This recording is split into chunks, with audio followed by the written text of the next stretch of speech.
Hello गाईस, कशा आहेत तुम्ही मिनी ब्लॉगमध्ये. तर गाईस आज चालल्या गणपती बाप्पाला आणायला. आज आहे आमच्या घरी आगमन. तर चला, तर फायनली निघलेलं आहे. बघू शकत आहे ना, इकडे सौरभ नाना, अक्षा आहे आणि इकडे कुणाला नाही आणि मी.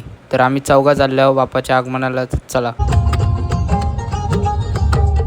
आम्ही इकडे बाबा 2 बँडवाला आणलं आणि बघू शकत आहे बाबा बाबा आगमनाला 2 बँडवाला आलेले आहेत. गाडीनंच आम्ही बसवलं आहे ना. बाबा बाबा भावा नाही इकडं अक्षर हे काय बघतं काय माहिती. नाही इकडं आता आलेले अर्धे रस्त्याने आलेले, ट्रॅफिक भेटलेलं आम्हाला पण. तर चला यो पा य ए ए ए ए तर फायनली इकडं बसवलं. इकडं बघू शकता अख्खे गावान इकडं गणपती बाप्पाची मूर्ती बनवतो. तर आम्ही पण चाललेलो आता पाठ घेऊन इकडं बाबा बघू शकत आहे.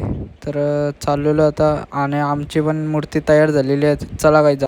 अरे बाबा ये मंडळाचं काय चालू होता, नुसती टाइमपास करू होती. ते यांचं बाबा गणपती बाप्पा पाठावच ना बसत. तर याही पाठ द्यायला पाहिजे होता, पण याही दिला ना गणपती बाप्पा बनवताना. तर आता दिले यांचं. फायनली गणपती बाप्पा याही पाठावर बसवलेलं आहे. Mission successful.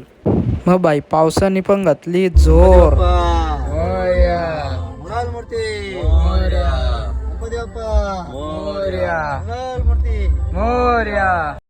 तर यो बघू शकत आहे दिवा पाटील इंटरनॅशनल एअरपोर्ट.